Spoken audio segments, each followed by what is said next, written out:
মানুষ বলে টাকাই নাকি সব কিছু, কিন্তু আমি বলবো ভালোবাসার জন্য একটা বিশ্বস্ত হাতই যথেষ্ট।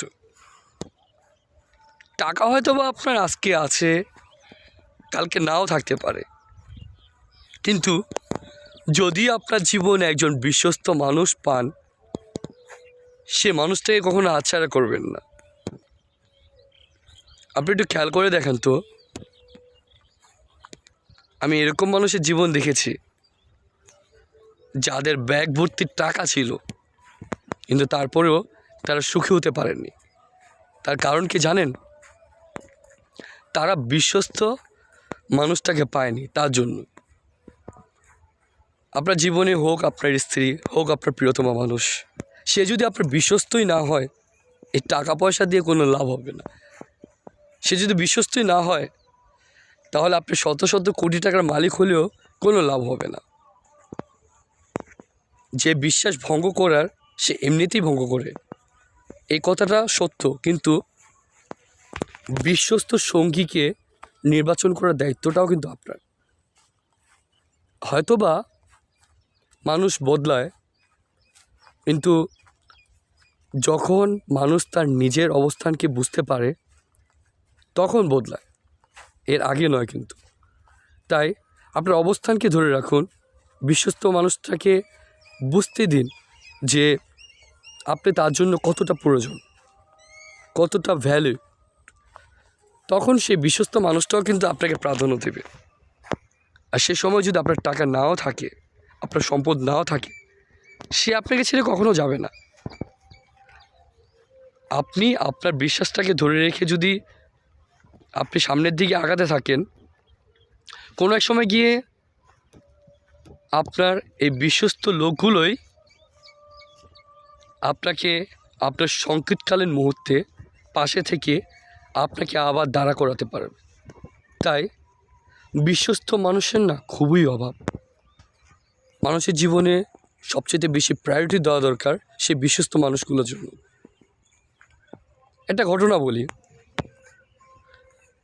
ছোট্ট ঘটনা, খেয়াল করে দেখবেন, কিছু মানুষের ফ্ল্যাট আছে, মা বাবা আছে, নিজের কেনা ফ্ল্যাট আছে, মা বাবা আছে, বাড়ি গাড়ি সবই আছে, কিন্তু সেই ফ্ল্যাটটা দিয়ে কিন্তু সে চাইলে গাড়ি কিনতে পারে, বাইক কিনতে পারে, সে এগুলা কিনতে পারতো, কিন্তু সে এগুলা কিনে নেয়। সে চিন্তা করছে তার ভবিষ্যৎটা গড়ার জন্য একটা বাড়ি করবে, তারপরে গাড়ি কিনবে, তারপর একটা নারী আনবে। কোনো এক সময় গিয়ে সে ফ্ল্যাটটা করার পরেই তার জীবনে একটা নারী চলে আসে, আর সেই নারীটা তাকে গাড়ি কেনার জন্য বাহানা করে। যখন সেই নারীটা গাড়ি না পেয়ে তাকে ছেড়ে চলে যায়, কোনো এক সময় গিয়ে সে নারীটা বুঝতে পারে যেই ছেলেটা একটা ফ্ল্যাট করেছে, সেই ছেলেটা চাইলে কয়টা গাড়ি কিনতে পারে। আসলে এতটুকুই বুঝে না সে চাইলে কিন্তু সে একটা ফ্ল্যাটের বিনিময়ে 5-10টা গাড়ি কিনতে পারত, কিন্তু সে বুঝে নাই। এর কারণ হচ্ছে তার মধ্যে বিশ্বাস ছিল না, তার বিশ্বস্ত হাত সে পায়নি, যার জন্য ওই ছেলেটাকে ছেড়ে ওই মেয়েটা চলে গিয়েছে। কিছু কিছু মা বাবা আছে, তাদের মেয়েকে চায় ভালো জায়গায় বিয়ে দিতে, ধুমধাম করে বিশেষ ক্যাডারের কাছে বিয়ে দিতে, তারপরে ভালো অবস্থান আছে এরকম ছেলের কাছে বিয়ে দিতে। হ্যাঁ, কিন্তু একটা জিনিস খেয়াল করে দেখবেন, প্রতিটা কাজই না মূল্যবান। কেউ খেতে খামারে কাজ করে খায় তাই বলে যে সেই ছোট, তা কিন্তু না। এই ক্ষেতের ফসল যদি চাষ না করা হতো না, তাহলে আমরা না খেয়ে মরতাম, আমরা ভাত চাল পেতাম না। তাই এটাও কিন্তু মূল্যবান একটা সম্পদ। তাই জীবনে যত বেশি মানুষদেরকে আপনি প্রায়োরিটি দিবেন, যত বেশি মানুষদেরকে আপনি বিশ্বাস করতে পারবেন, তত পরিমাণে আপনি নিজেও শান্তি পাবেন।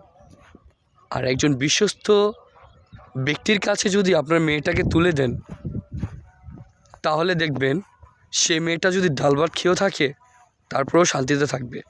কোনো এক সময় গিয়ে সে হয়তোবা তার অবস্থানকে পরিবর্তন করে সে আরও উন্নত দিকে নিয়ে যাবে, কিন্তু সে শান্তিতে থাকবে। আর যদি বিশ্বস্ত ব্যক্তির হাতে না দেন, তাহলে 1000 কোটি টাকার মালিক হোক, সেখানে গিয়ে আপনার মেয়েটা সুখী হতে পারবে না। তাই ভবিষ্যতের পথ চলায় মেয়ের মা বাবাদেরকে একটা মেসেজ করব যে বিশ্বস্ত হাত খুঁজুন, এবং বিশ্বস্ত হাত খুঁজে সে বিশ্বস্ত ব্যক্তিটার হাতেই আপনার মেয়েটাকে তুলে দেবে। তাহলে দেখবেন আপনিও দূর থেকে আপনার মেয়ের সুখী আছে সেটা শুনেও শান্তি পাবেন। আর তা না হয়